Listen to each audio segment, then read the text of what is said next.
Bon, on y va. Bonjour à tous, à tous les rescapés. Je vais commencer par parler un petit peu du local, c'est-à-dire de l'île. Pourquoi pas dans une salle communale?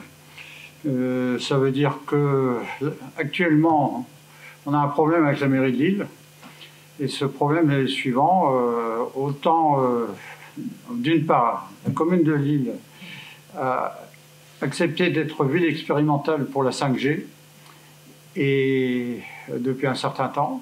Il y a déjà 89 antennes qui sont montées sur l'île même. Et actuellement, c'est la 3e ville de France le plus peuplée au niveau des antennes. Donc il faut savoir ça. Malgré tout, Martine Aubry, à un moment donné, a dit qu'il est urgent d'attendre. Et ce qui vient d'être dit dans le journal, ce qu'on vient d'apprendre, c'est que la 5G ne passera pas par l'île. Ce qu'il faut savoir, c'est qu'a priori, c'est plutôt de bon augure au départ, mais ça donne l'impression que ça fait partie des paroles et qu'on en est éventuellement loin. Donc la difficulté, c'est que on contacte la mairie, il n'y a jamais de réponse. Et ce qui fait qu'on a dû faire appel à la MRES pour pouvoir faire une réunion qui tienne la route et qui permette à Nicolas Bérard de s'exprimer. Alors évidemment, on est en pleine période de supposée seconde vague, ce qui fait que le régime est dans une logique de profiter de cette ambiance pour supprimer un certain nombre de libertés et nous empêcher en fait de nous exprimer. Et surtout, vu le contexte, on a un gros problème parce que la 5G, c'est quelque chose qui est tout de même très important. On l'a déjà vu dès la rentrée au mois de septembre, puisque la rentrée sociale qui devait être mouvementée ne l'a pas été du tout, puisque à cause de ce qu'on appelle la Covid. Et l'autre problème, c'est que actuellement, on est dans une période où les opérateurs ont profité de l'ordonnance numéro 6 de mars 2020 pour pouvoir monter facilement, sans aucune autorisation de qui que ce soit, monter les différentes antennes. Donc ça pullule de partout, pas seulement à Lille, évidemment, dans différents endroits de la région. Alors on en est maintenant, on voit un peu tout ce qui peut se faire au niveau des rassemblements, c'est-à-dire qu'on a des difficultés pour pouvoir avoir un certain nombre de personnes au niveau de l'annonce des réunions. La Voix du Nord en particulier se manifeste par une absence d'information dans le domaine des gens qui refusent la 5G. Alors cette réunion a été à l'initiative de 4 collectifs. Alors ces collectifs, c'est le collectif ACAD, c'est le collectif de Lambersart, puisque c'est le collectif du secteur, c'est également le collectif de la région de Valenciennes qui s'appelle du Pays de Condé, ensuite le collectif Le Forêt Environnement qui évidemment se trouve à Le Forêt, et enfin le collectif d'Avion près de Lens. C'est grâce à ça qu'on essaye de faire des choses le plus collectivement possible. On a tout de même un peu de mal, mais on en est là. Alors pourquoi on a fait appel à Nicolas Bérard? Il faut savoir qu'on avait déjà prévu une réunion, plusieurs réunions au mois d'avril. Et cette fois-là, c'était Annie Sasko qui venait de Bordeaux et qui allait faire les différentes conférences. C'était à peu près dans les mêmes endroits, à peu près, mais comme tout le monde sait qu'il y a eu le confinement, on a dû évidemment interrompre toute cette préparation. Et donc, on a essayé de faire appel à Annie encore une fois, cette fois-ci, sauf qu'elle n'était pas libre. Ce qui fait qu'on a un remplaçant de luxe qui s'appelle Nicolas. Alors, je ne vais pas parler de la 5G parce que, d'une part, je sais peut-être des choses, mais ça sera nettement mieux dit par Nicolas. Et qui est Nicolas? D'abord, il vient de Marseille. Il a déjà été à à Amiens il y a 2 jours. Il est venu à Le Forêt hier soir. Il vient donc aujourd'hui à Lille et il va venir demain dans une petite commune près de Valenciennes qui s'appelle Bélin, qui est concernée par les antennes relais. Et là où il y aura au minimum une 50aine de personnes.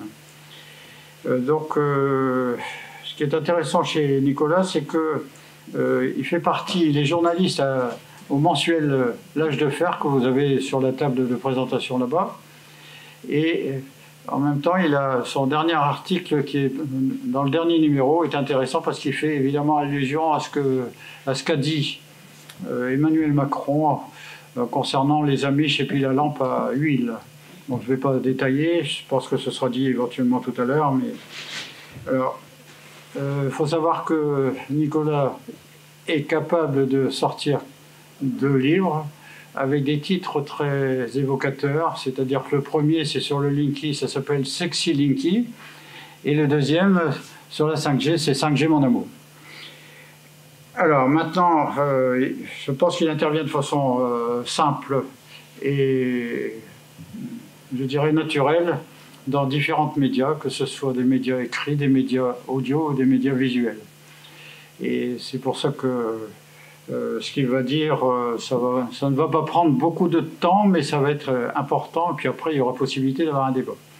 Alors, je signale tout de même que cette réunion n'aurait pas pu avoir lieu, cette vidéo n'aurait pas pu avoir lieu s'il n'y avait pas une personne que j'ai rencontrée il y a à peine 1 an, qui porte bien son nom, puisqu'il s'appelle Parfait, et qui est aux manettes pour pouvoir enregistrer tout ce qui va se faire et toutes les erreurs, toutes les bêtises que l'on va pouvoir proférer.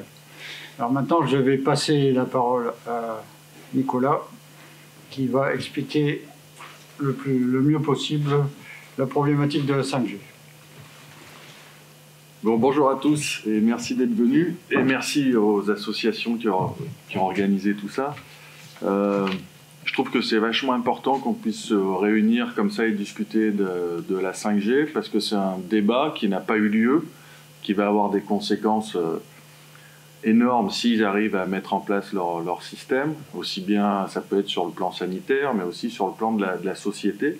Et on a découvert plus ou moins ce projet quand en fait tout était déjà lancé et avec aucun débat citoyen préalable.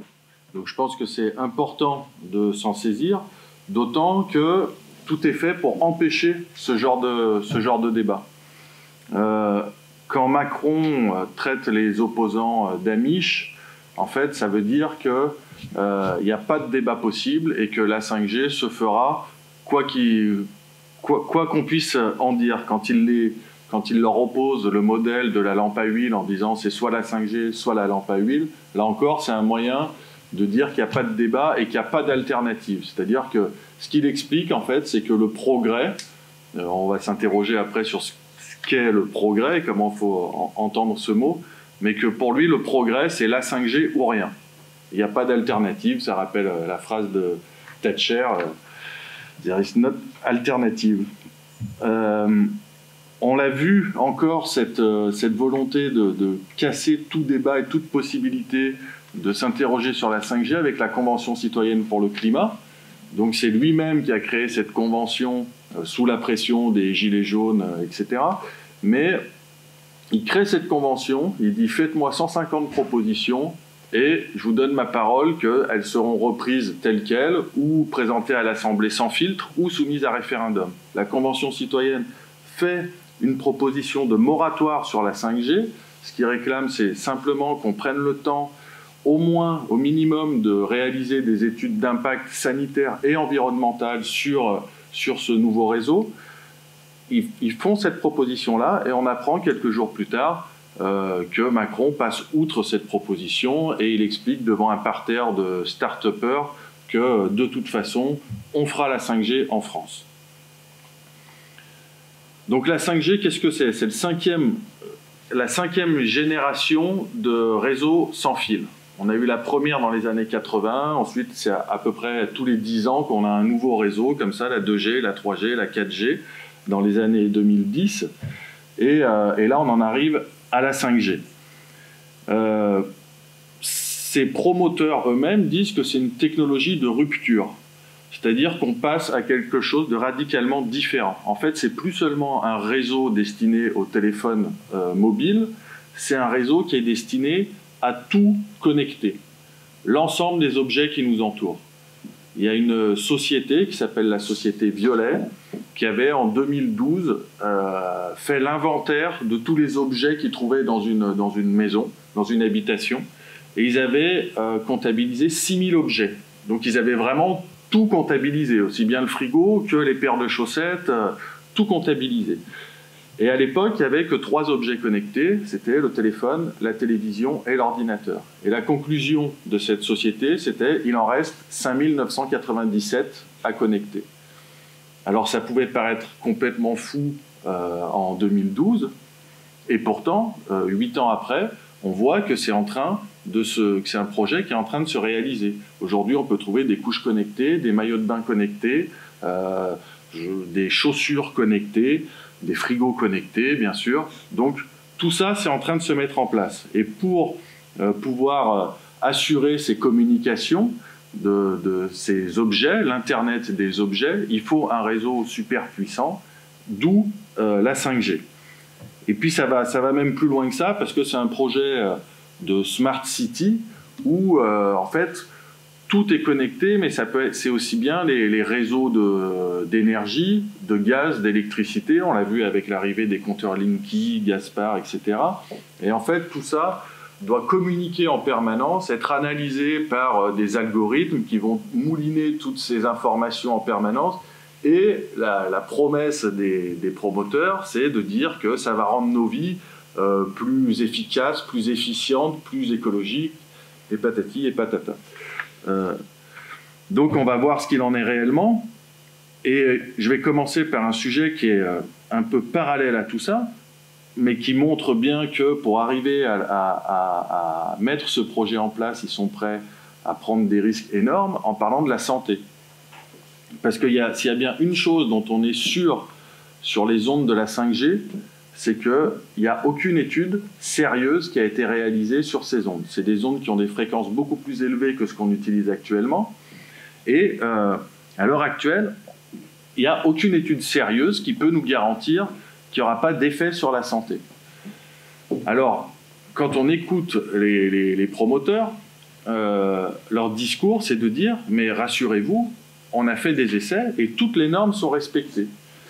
Là où c'est très mensonger, ça vient pas du fait que les normes ne soient pas respectées, certainement que les normes seront respectées, mais le problème vient des normes elles-mêmes, parce qu'elles ont été fixées par un organisme qui s'appelle l'ICNIR, qui est très proche de l'industrie du sans-fil, et ces normes, en fait, ne nous protègent absolument pas des effets à long terme que peuvent avoir les ondes électromagnétiques.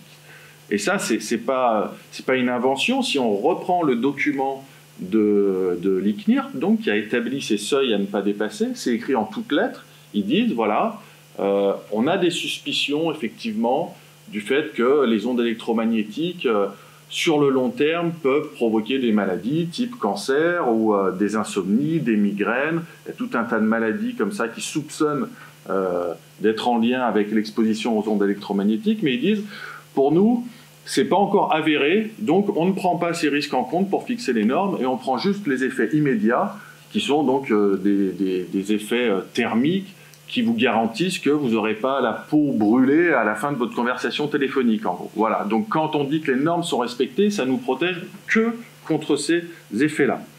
Et ça pose un sérieux problème parce que on commence à avoir de plus en plus d'études qui attestent qu'il y a bien des effets sur la santé suite à l'exposition aux ondes électromagnétiques. Et là, très récemment, alors il y en a plusieurs, hein, mais très récemment, il y a le NTP, donc qui est la principale agence de santé des États-Unis, qui a finalisé une étude, et sa conclusion, c'était de dire qu'il existe un lien évident, une preuve évidente de lien entre l'exposition aux ondes électromagnétiques de la téléphonie mobile et l'apparition de certains cancers.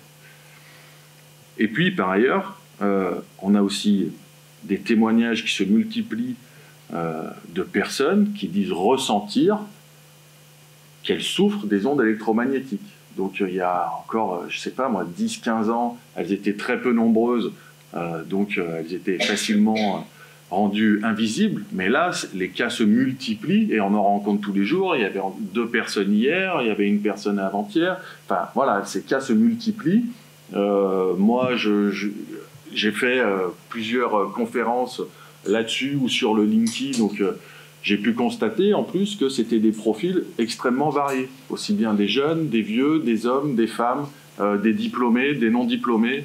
Donc il y a vraiment tous ces profils qui arrivent.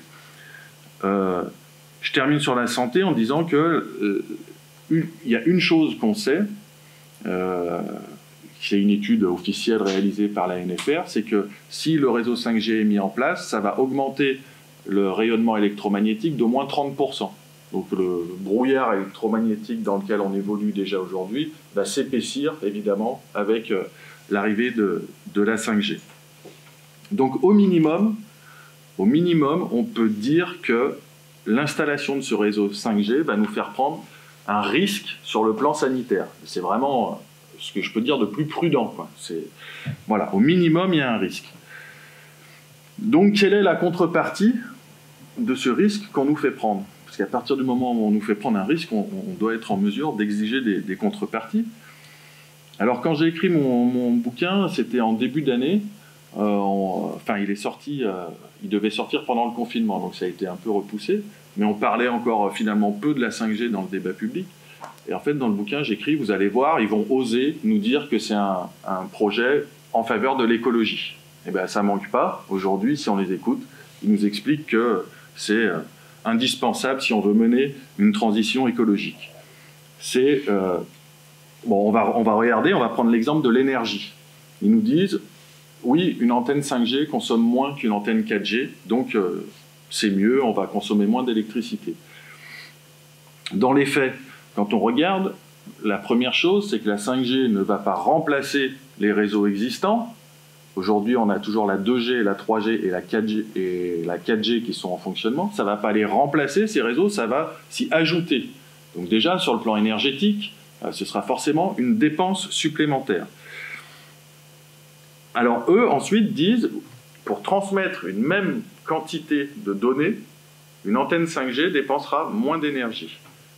C'est vrai. Le problème, c'est que ça provoque un effet rebond qui fait que, comme les gens pourront télécharger plus, ils vont télécharger plus, de la même façon que si vous construisez des autoroutes et des parkings, vous aurez plus de voitures sur les routes. Et ben, c'est la même chose qui se passe avec un réseau mobile, et on estime que la quantité de données qui sera transmise grâce à la 5G va multiplier par 100, voire par 1000 les transmissions de données.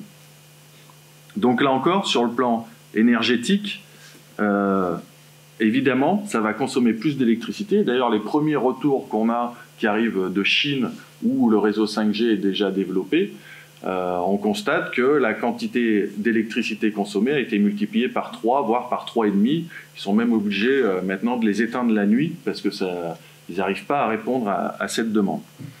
Or, cette demande, elle est loin d'être anecdotique. Le numérique, aujourd'hui, c'est 3,7% des émissions de gaz à effet de serre. Et pour se rendre compte de ce que ça représente, c'est autant que l'aviation civile. Et c'est un domaine qui est en croissance constante. Ça augmente de 8% par an. Si on veut respecter les accords de Paris pour limiter un peu les effets du dérèglement climatique, il faudrait que ça baisse de 5% par an. Donc on est sur une courbe qui va à l'inverse de ce qu'on devrait faire. Et à ce rythme-là, en 2025, le numérique émettrait plus de 7% des émissions de gaz à effet de serre. Ce serait autant que l'ensemble du parc automobile mondial. Donc on est vraiment sur quelque chose de très sérieux, et surtout à une époque où tout le monde s'accorde à dire que si on veut faire quelque chose pour le climat, il faut se tourner vers un modèle beaucoup plus sobre. Et ce qu'on vient de voir avec l'énergie, on peut le faire avec les matières premières, parce qu'évidemment, il va falloir fabriquer toutes ces antennes, il va falloir fabriquer tous ces objets connectés. La Commission européenne prévoit jusqu'à 1 million d'objets connectés au kilomètre carré. Donc c'est des milliards d'objets connectés qui projettent de nous vendre. Et tout ça, ben voilà, il va falloir donc créer, ouvrir de nouvelles carrières, creuser toujours plus profond dans la terre, avoir une pression encore augmentée sur les milieux naturels. Donc évidemment, ça va à l'encontre du projet écologique. Nicolas ? Ouais. Moi, je comprends pas ce que c'est qu'un objet connecté, une brosse à dents connectée, une chaussette connectée. Tu peux m'en dire plus parce que Ouais. je comprends pas, quoi. Ouais, mais c'est vrai qu'il faut avoir l'esprit tordu pour inventer des trucs comme ça. Mais par exemple, le maillot de bain connecté, ouais, il est connecté à ton smartphone. Et si tu commences à prendre des coups de soleil sur la plage, ça te prévient que tu es en train de prendre des coups de soleil, donc il faut te retourner.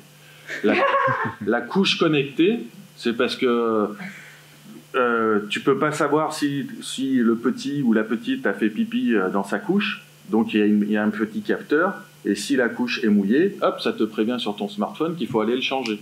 C'est le progrès. Voilà, c'est le progrès. Ça existe déjà, ça ? Ça existe déjà, ouais. Et la brosse à dents détecte les caries, j'imagine.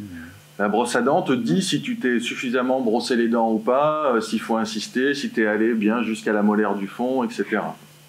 En fait, tous les objets qu'on va voir ça, que tu l'activeras ou pas, c'est un peu comme ça. Bah, leur projet, c'est ça. Alors après, voilà, ils ont une imagination débordante pour inventer des objets à la fois polluants, inutiles et complètement cons, quoi. Faut dire ce qui est, parce que le grille-pain connecté, ben, ça te prévient, je sais pas, si ça brûle, ça te prévient. Mais voilà, ils sont dans cette logique, en fait. Il y a un exemple qui, pour moi, est aussi assez parlant, c'est les lunettes connectées que tu mets pour conduire, et ça analyse, en fait, tes battements de paupières, et du coup, s'il voit que tu es fatigué, ça te prévient que tu es fatigué. Donc il faut faire une pause. Voilà. Ça remplace l'humain. Oui, c'est ça. Donc en fait, ouais, comment dire, nous-mêmes, on serait amenés à ne plus nous faire confiance à nous-mêmes, mais à remettre toutes nos sensations, tout notre vivant aux machines, quoi. Et ça, après, il faut compter sur eux pour nous bombarder de messages publicitaires, de tout ça, pour nous faire avaler ce modèle-là. Donc il y a ce risque sanitaire, cette catastrophe écologique. Et pour quel projet de société? Parce que c'est ça, la 5G, je l'ai dit au début, mais j'insiste, c'est plus qu'un réseau mobile, c'est un projet de société qui a derrière. Alors au départ, ils ont essayé de vendre leur truc en disant que ça nous permettrait de télécharger 10 fois plus vite sur nos smartphones et d'avoir un temps de latence, donc le temps entre le moment où on appuie sur le bouton et où on a la réponse, divisé par 10. Et en fait, je pense ils ont été étonnés de constater que ça ne faisait pas tellement rêver les gens. Ce qui se comprend, parce que même si on est un peu geek, on peut déjà faire énormément de choses avec un smartphone et c'est même hallucinant la vitesse à laquelle on peut télécharger des vidéos. Donc quand on leur dit que ça va être multiplié par 10, les gens n'ont pas forcément vu l'intérêt. Donc ils ont sorti d'autres arguments. Et alors il y en a deux qui reviennent assez régulièrement, voire tout le temps en fait, et ils les passent assez vite. Ils disent la 5G, ça va permettre plein de choses, par exemple la voiture autonome, la téléchirurgie, etc. Généralement, ils le présentent comme ça avec un « etc. » à la fin. Mais on peut prendre leurs exemples à eux. Alors, leurs exemples à eux, voiture autonome. À quoi ça sert une voiture autonome? À aller d'un point A à un point B sans avoir à conduire. Donc, ils nous disent c'est formidable, ça va nous faire gagner du temps parce que vous pourrez faire autre chose, lire ou justement utiliser votre smartphone pendant que vous vous déplacez. Le truc, c'est qu'en fait, ça, on l'a déjà, ça s'appelle un taxi. La différence entre une voiture autonome et un taxi, c'est que dans un taxi, il y a un chauffeur.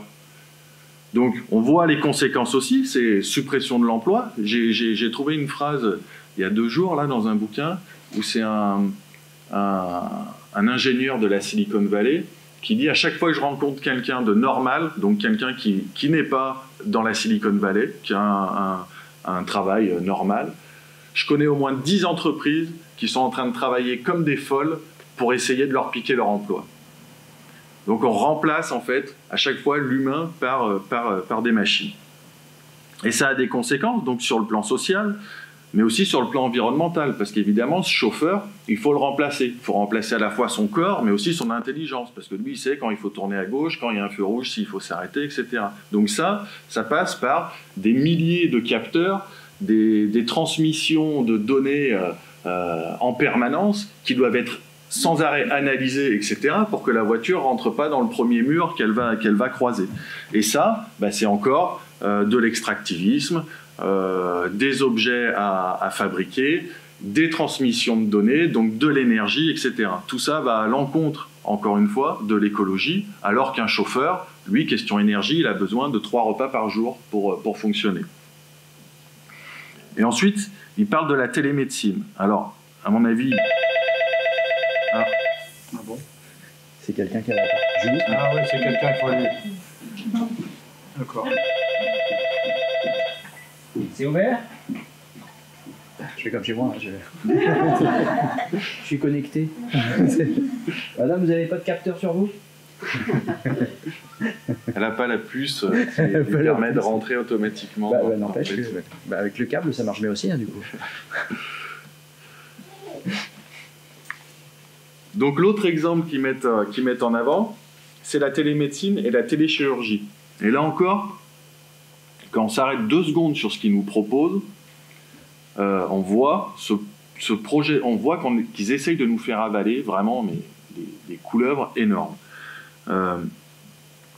Ils se basent sur une expérience qui a été menée apparemment avec succès d'un patient chinois qui a été opéré par un chirurgien qui se trouvait à plusieurs milliers de kilomètres de son lit d'hôpital.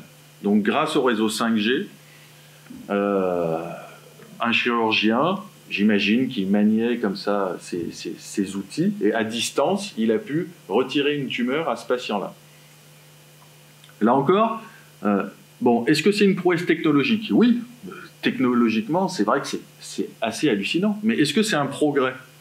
Et c'est là où on en vient à cette question de progrès. Est-ce que la première question à se poser, c'est pas de savoir, mais pourquoi ce pauvre type a dû se faire opérer par un chirurgien qui se trouvait à plusieurs milliers de kilomètres de là, quoi. Pourquoi il n'y a pas de chirurgien sur place? Pourquoi il n'y a pas d'hôpital? Pourquoi il manque de moyens? Il manque tellement de moyens qu'on ait besoin de faire appel à un chirurgien qui se trouve à plusieurs milliers de kilomètres de là. Et puis ça pose aussi la question humaine, quoi. C'est-à-dire, moi je ne sais pas, si je me fais ouvrir le ventre, j'ai envie de pouvoir serrer la main du chirurgien ou de la chirurgienne qui va m'opérer. Le soin, c'est pas juste de la mécanique. Donc aujourd'hui, quand dans des hôpitaux, on prévoit de faire circuler des chariots pour distribuer aux patients la petite pilule bleue et la petite pilule rose, on sait bien qu'au niveau médical, purement médical, ça n'a pas le même effet que si c'est du personnel qui vient s'occuper des patients. De toute façon, excusez-moi, l'opération à distance, elle se fait déjà avec la fibre. Elle pourrait se faire avec la fibre en plus. Oui. Ouais. Déjà, ça. On n'a pas besoin d'un réseau 5G, parce que l'hôpital est fibré. Oui, alors après, ils partent dans des délires où ce seraient des bus qui se déplaceraient dans les déserts médicaux et on se ferait opérer dans le bus. Enfin, voilà, on est en plein délire. Et le truc, c'est que je trouve qu'avec la télémédecine, on voit bien que quand Macron nous dit c'est la 5G ou la lampe à huile, eh ben non, qu'il y a des alternatives. Voilà. Et je pense que c'est important de leur opposer ces alternatives-là, de leur dire, mais plutôt que de dépenser des milliards et des milliards pour nous équiper d'une super technologie 5G, etc., eh bien, pourquoi pas rouvrir les hôpitaux que vous avez fermés, pourquoi pas rouvrir les lits que vous avez fermés, recruter le personnel que vous avez viré. Enfin, voilà, ça c'est une alternative très simple, très basique, mais qu'on peut préférer largement à leur projet, à eux. Après, il y en a plein d'alternatives, il reste à les trouver, mais en tout cas, il y a des alternatives. Il ne faut pas tomber dans leur piège à dire que c'est la 5G ou rien. On l'a vu encore avec le confinement là, et l'éducation, quoi. Ils se sont jetés sur cette opportunité pour faire une expérience en grandeur nature de ce que pourrait être l'éducation de demain, c'est-à-dire chacun chez soi, avec une tablette devant chaque gamin, et puis un prof qui fait cours à distance, alors là, à 30 gamins, mais après tout, si on passe par des tablettes, on peut passer à 60 gamins par instituteur, et puis à 100, et puis à 200. Et ce qu'il faut voir aussi, c'est que pendant ce temps-là, les ingénieurs de la Silicon Valley qui mettent au point tous ces outils numériques, eux inscrivent leurs gamins dans des écoles où il n'y a pas de tablettes, où les tablettes sont interdites, et où par contre il y a du personnel humain. Donc en fait, on voit aussi à travers cet exemple qu'on se dirige vers une société où le numérique servirait à une grande partie de la population et à en fait faire une société low cost pour une grande partie de la population, et où une petite élite, elle, se garderait les moyens humains et bénéficierait de tout ça. Et puis je termine avec le côté contrôle, parce que c'est aussi un projet de contrôle qu'il y a derrière tout ça. Et alors on peut faire plein d'analyses là-dessus, mais pour moi le plus parlant, c'est peut-être de constater déjà ce qui se fait aujourd'hui avec la 4G. Je peux prendre plusieurs exemples, mais je vais prendre celui du facteur. Aujourd'hui, le facteur n'a plus le droit, si vous lui proposez de boire un café, il n'a plus le droit de rentrer chez vous pour boire ce café avec vous. Et comment ça s'est rendu possible? Parce que quand il a des recommandés à faire signer, vous signez plus sur un papier, vous signez sur un gros boîtier numérique, là, qui permet de le tracer en fait en permanence. Tout au long de sa tournée, le facteur est tracé grâce à ça. Et ça permet autre chose, ça permet de monétiser ce rapport humain aussi basique que d'inviter son facteur à boire un café. Eh bien, la Poste a réussi à le monétiser grâce à ça, puisque vous pouvez acheter aujourd'hui le forfait Je veille sur mes parents, ça s'appelle, je crois, où vous payez entre 30 et 50 euros par mois. Et si vous prenez ce forfait-là, le facteur, il n'a pas seulement le droit de venir boire un café avec vous, en fait, il est obligé de rentrer chez vous pour boire un café. Donc ils arrivent avec ces technologies à monétiser des rapports humains aussi simples et aussi basiques que ça. Et à contrôler que ce soit bien respecté, parce que le facteur, il est tracé en permanence et tout reste enregistré dans une base de données. Voilà en gros ce que je voulais dire, et puis maintenant on peut échanger sur divers sujets.